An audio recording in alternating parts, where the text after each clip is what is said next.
এই মুহূর্তে বাংলাদেশের সবচেয়ে আলোচিত ঘটনা হচ্ছে আগরতলায় বাংলাদেশের সহকারী হাই কমিশনে ভারতীয়রা হামলা করেছে। আমি খুবই প্রত্যাশিত মনে করি, এবং আমরা আরো বেশ কিছু ঘটনার জন্য সামনে প্রস্তুত থাকা উচিত হবে। আরো বেশ কিছু ঘটনা ঘটবে আমরা ধারণা করতে পারি। আগে যে হয়েছে সেটা নিয়ে একটু আলোচনা করি, এবং কি উদ্দেশ্য হয়েছে সেই উদ্দেশ্যটা অবশ্যই আমাদের ব্যর্থ করতে হবে। মানে ভারত বাংলাদেশের অভ্যন্তরে একটা হিন্দু মুসলিম দাঙ্গা বাঁধাতে চাইছে। সাম্প্রতিক সময় চিন্ময় কৃষ্ণকে গ্রেফতার করা নিয়ে যে ঘটনা ঘটলো, তাতে একজন মুসলিম আইনজীবীকে হত্যা করেও দাঙ্গা লাগাতে ব্যর্থ হয়েছে ভারত। এখন ভারত আবারও উস্কানি দিচ্ছে, এবং আমরা অবশ্যই এই উস্কানির ফাঁদে পা দেব না। ভারত চাইছে আমরা ফাঁদে পা দিই, কারণ একটা দেশের হাই কমিশনে হামলা কিন্তু ভয়ঙ্কর ব্যাপার। কোন একটা দেশের high commission, deputy high commission, সহকারী হাই কমিশনের জায়গাগুলো ওই দেশের এক ধরনের সার্বভৌম ভূমি। সেখানে হামলা মানে ওই রাষ্ট্রের ওপরে হামলা, মানে বাংলাদেশের ওপরে হামলা করা হয়েছে। ব্যাপারটা এইরকম, আমাদের কিছুদিন আগে মনে থাকার কথা, ইরানি কনসুলেটে সিরিয়াতে ইসরায়েল বিমান হামলা চালিয়ে IRGC, তাদের ইসলামিক রিভলিউশনারি যে গার্ড কর্পস আছে, তার কয়েকজন শীর্ষস্তরীয় জেনারেলকে হত্যা করেছিল। ওর মানে হচ্ছে ওর মাটিতে হামলা করার মতো, যেটা জন্য ইরান রিটালিয়েট করেছিল। সুতরাং এটা আসলে আক্ষরিক অর্থেই সেই রাষ্ট্রের উপরে হামলা। সো কিছু ভারতীয় বাংলাদেশের রাষ্ট্রের উপরে হামলা করেছে, ব্যাপারটা এভাবে বলা যেতেই পারে। এটা অতিশয়োক্তি না, এটা এরকমই ব্যাপারটা। কিন্তু তারা কি চাইছে এখন? তারা চাইছে আমরা একই রকম কাজ করি, আমরা প্রতিবাদ করব। নিশ্চয়ই আমি দেখেছি বৈষম্য বিরোধী ছাত্র আন্দোলন, তারা মিছিলের ডাক দিয়েছে, মিছিল করব, আমরা কথা বলবো। কিন্তু তারা চাইছে আমরাও এবার ভারতের হাই কমিশনে বা ভারতের অন্যান্য স্থাপনা আছে সেগুলোতে কিছু করি। নিদেন পক্ষে ভারতকে না পারলেও, যেহেতু বাংলাদেশের কেউ বাংলাদেশের হিন্দু সম্প্রদায়কে ভারতের সাথে পুরোপুরি অন্ধভাবে ট্যাগ করে দেন, ফলে হিন্দুর উপরে কোনো আক্রমণ হোক এই ধরনের এক্সপেকটেশন ভারতের জায়গা থেকে আছে। সুতরাং সেই জিনিস তারা চাইছে, তারা বসে বসে চাইছে এই কাজটা করা। সুতরাং এটাও যদি আমরা এবার হতে না দিই, তাহলে ভবিষ্যতে কিভাবে আমরা ধারণা করতে পারি আবারও একই ধরনের হামলার চেষ্টা হবে বাংলাদেশে যেসব স্থাপনা আছে ভারতে, বিশেষ করে এই ধরনের হাই কমিশন জাতীয় জায়গাগুলোতে।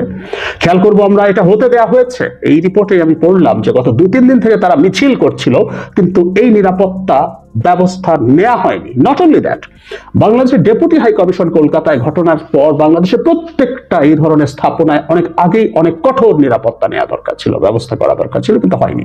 সুতরাং ভারত সরকার চেয়েছে, এটা বলা যেতেই পারে যে এটা হোক, এটা হলে এটা প্রতিক্রিয়া যাতে আমাদের হয়।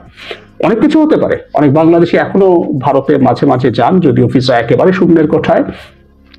যারা গেছেন, যে সংখ্যক গেছেন, যাদের আগের ভিসা ছিল, অনেক না হলেও কিছু যারা গেছেন, তারা হামলা শিকার হতে পারেন। বিশেষ করে যারা মুসলিম বাংলাদেশি আছেন, তারা সেখানে হামলা শিকার হতে পারেন, যাতে আমরাও এখানে হিন্দু সম্প্রদায়ের উপরে হামলা শুরু করি। এবং কিছু কিছু মানুষ আছে যারা ভারতের প্রতি রীতিমতো যুদ্ধ ঘোষণা করার জন্য বসে আছেন। আমি একেবারেই একমত, আমাকে ভুল বুঝবেন না প্লিজ। ভারত যেরকম শত্রুতা আমাদের সাথে দেখাচ্ছে, এটা আনপ্রেসিডেন্টেড, কিন্তু এটা প্রত্যাশিত। শেখ হাসিনার পতনের পর ভারত এমন কিছু করবে, এটা খুব অবাক হওয়ার আসলে কিছু নেই। কিন্তু যে ঘটনাটা জরুরি সেটা হচ্ছে আমরা এটাকে কেন্দ্র করে ভারতের সাথে আসলে কতটুকু এসকালেট করব আমাদের পরিস্থিতিকে, আমরা সেটা করব কিনা, করলে আমরা কি অর্জন করব, কিভাবে অর্জন করব, বা আমাদের এই ক্ষেত্রে করণীয় কি, এগুলো নিয়ে নানা দ্বিমত আছে। কিন্তু আমরা একেবারে ভারতের সাথে শত্রুতা বোধ তৈরি করা এবং যে ঝুঁকিটা সবসময় থাকে ভারত বিরোধিতা করতে গিয়ে, সেটা বাংলাদেশে হিন্দু বিরোধিতায় পরিণত করার চেষ্টা কেউ করতে পারে। এই চেষ্টাটা সবচেয়ে ডিজাস্টারাস। আমি বহুদিন বলেছি, বহুবার বলছি, আমি মনে করি আমাদের এই ক্রান্তি লগ্নে হিন্দু সম্প্রদায়ের মানুষের আরেকটু প্রোঅ্যাক্টিভ রোল করা, আরেকটু অ্যাক্টিভ রোল করা দরকার, রোল প্লে করা দরকার। যে তারা ভারত অন্তত যেভাবে ন্যারেটিভ তৈরি করছে এরকম খারাপ না, তারা করছে না, কিন্তু তারপর তারা এই রাষ্ট্রের নাগরিক, তাদের এই সব অধিকার নিয়ে তারা এই রাষ্ট্রে থাকবেন। তাদের ন্যূনতম নিরাপত্তাহীনতা যাতে এই রাষ্ট্রে না ঘটে, আমরা সেটা চাইবো। কিন্তু এটা করতে পারলে কারো পারপাস সার্ভড হয়, বাইরে সার্ভড হয়, দেশের ভেতরে সার্ভড হয়। নট অনলি শেখ হাসিনার সমর্থক, শেখ হাসিনা বিরোধীদেরও কারো সুবিধা হয়। কারণ বাংলাদেশে একটা ভলেটাইল পরিস্থিতি যদি হয়, তাহলে এখানে ঘোলা করে দিলে মাছ শিকার করার সুযোগ আছে। ক্ষমতার যে এক্সিস্টিং বিন্যাস আছে সেটাকে ভেঙে পুনর্বিন্যাসের চেষ্টা, নানান কিছু হতে পারে। সো এটা নানামুখী ষড়যন্ত্র। এটা আমাদের রাষ্ট্রের অভ্যন্তরীণ নিরাপত্তা, আমাদের সার্বভৌমত্ব, আমাদের ইন্টিগ্রিটি সবকিছুর সাথে জড়িয়ে পড়েছে। সুতরাং আমরা নিশ্চয়ই শান্ত থাকবো, আমরা যাতে কারো উস্কানিতে কোনো রকম পা না দেই। ভারত বাংলাদেশের, কেউ বলছেন যে এই ধরনের প্রতিষ্ঠানে স্থাপনায় হামলা মানে হচ্ছে বাংলাদেশের উপর হামলা করা, ট্রু। সেটার জন্য আমরা এখন পাল্টা কিছু যাতে না করি, যেটা আসলে পরিস্থিতিকে আরো ঘোলাটে করে দেয়। মনে রাখতে হবে এই ঘোলাটে পরিস্থিতিটাই ভারত চাইছে। আমি একটু নিউজটা পড়ি। ভারতের উত্তর পূর্বাঞ্চলীয় ত্রিপুরা রাজ্যের উত্তর আগরতলায় বাংলাদেশের সহকারী হাই কমিশন প্রাঙ্গণে হামলা হয়েছে।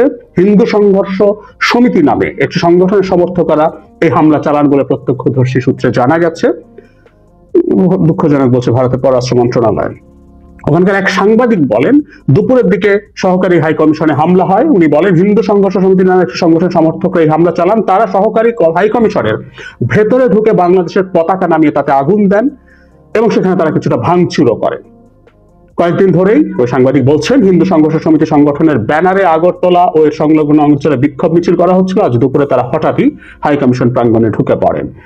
সূত্র জানায় এখানেও বিক্ষোভ হয়েছে। এখন বলা হচ্ছে পরিস্থিতি নিয়ন্ত্রণে রয়েছে। আমরা মনে রাখবো যে কলকাতা ডেপুটি হাই কমিশনকে কেন্দ্র করে একই ধরনের ঘটনার চেষ্টা হয়েছিল, কিন্তু সেইটা তুলনামূলকভাবে মানে হাই কমিশন পর্যন্ত ঢোকা যায়নি। তুলনামূলকভাবে সেটা সহজে কন্ট্রোল করা গিয়েছিল, যদিও সেখানে বাংলাদেশের পতাকা এবং ডক্টর ইউনূসের কুশপুতুল দাহ করা হয়েছিল। বাংলাদেশ এটার প্রতিবাদও করেছিল। আমি খুবই প্রত্যাশিত বলছি, এবং আরো কি কি ঘটতে পারে সেগুলো আমরা কিছুটা ধারণা করতে পারবো। এই ঘোলাটে পরিস্থিতিতে আওয়ামী লীগ চাইছে, এবং এই ঘোলাটে পরিস্থিতিটাই কিছু মানুষ চাইছে যারা বাংলাদেশের, তাদের কিছু ভেস্টেড ইন্টারেস্ট আছে, তাদের এক ধরনের পরিকল্পনা আছে বাংলাদেশের সরকার ব্যবস্থা, বাংলাদেশ রাষ্ট্রের দখল করা নিয়ে। সবার এই ধরনের ইন্টারেস্ট যেহেতু আছে, আমরা সতর্ক থাকবো। সোফার আমরা ভারতের এই ধরনের উস্কানির বিরুদ্ধে শান্ত থেকে দুর্দান্ত প্রতিবাদ করেছি। মানে এখানে প্রধান প্রতিবাদ হলো শান্ত থাকা। আমরা নিশ্চিতভাবেই আমাদের মিছিল করা, সমাবেশ করা, ফেসবুকে লেখা এই প্রতিবাদগুলো আমাদের থাকতেই পারে, সেটা যাতে কোনোদিনকে কোনোভাবে ভায়োলেন্ট পর্যায়ে না চলে যায়।